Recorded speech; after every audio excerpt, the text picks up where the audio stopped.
من الشيطان الرجيم بسم الله الرحمن الرحيم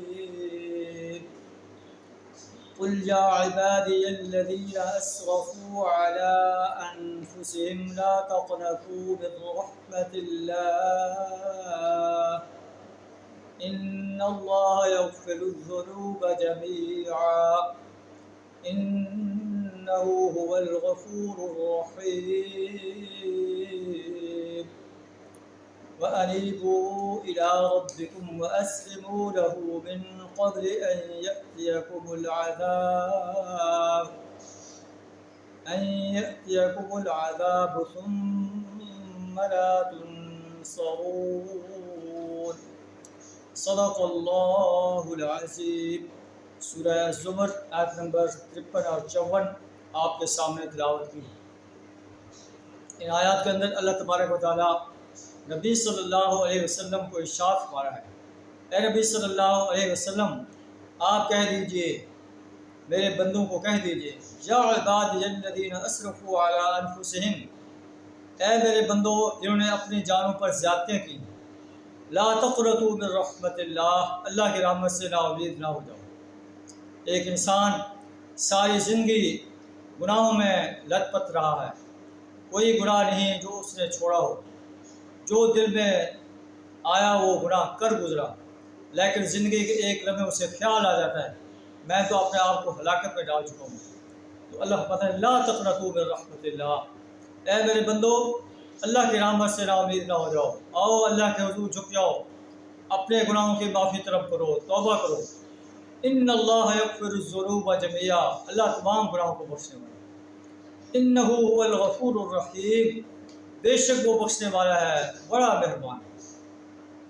تم اس کے دروازے پر آؤ تو صحیح، اس کے سامنے ہاتھ تو پھیلاؤ، اس کے سامنے پیشانی تو جھکاؤ۔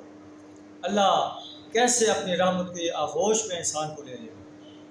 وَأَنِيبُوا إِلَىٰ رَبِّكُمْ، اللہ کی طرف رجوع کرو، وَأَسْلِمُوا لَهُ، اپنے آپ کو اللہ کے سپرد کر دو۔ إِنَّ صَلَاتِي وَنُسُكِي وَمَحْيَايَ وَمَمَاتِي لِلَّهِ رَبِّ الْعَالَمِينَ، بے شک میری نماز، میری قربانی، میرے مراسم عبودیت، میری زندگی، میری موت اس اللہ کے لیے جو تمام جہانوں کا رب ہے۔ اپنے آپ کو اللہ کے سپرد کر دو۔ من قبل ان یأتیکم العذاب، اس سے پہلے کہ اللہ کا عذاب تمہیں اپنے لپیٹ میں لے لے۔ ثم لا تنصرون، پھر کہیں سے تمہیں مدد نہ مل سکے۔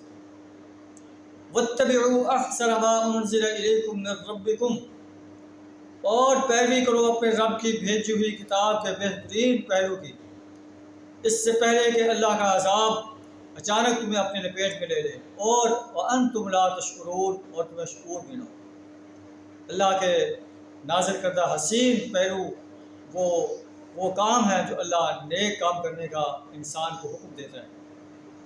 انسان اللہ کے ان احکامات پر عمل کرتا چلا جائے تو وہ حسین پہلو کا پر عمل ہوگا، اور انہی حسین اعمال کی بدولت اسے حسین درجات عطا جائے، اور جن کاموں سے اللہ روکتا ہے ان سے رک جائے۔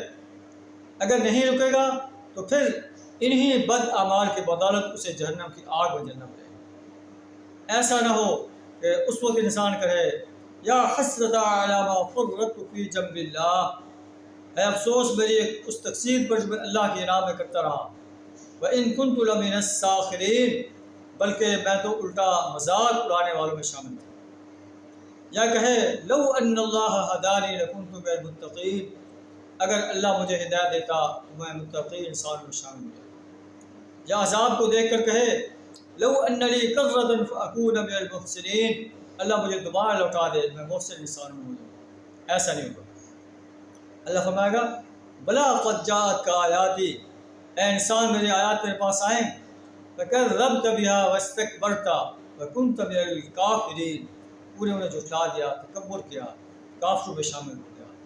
آج تمہیں جہنم کی آگ میں جلنا پڑے گا۔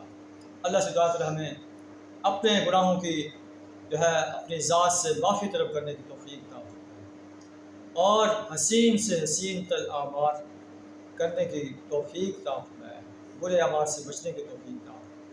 وآخر دعوانا الحمد للہ۔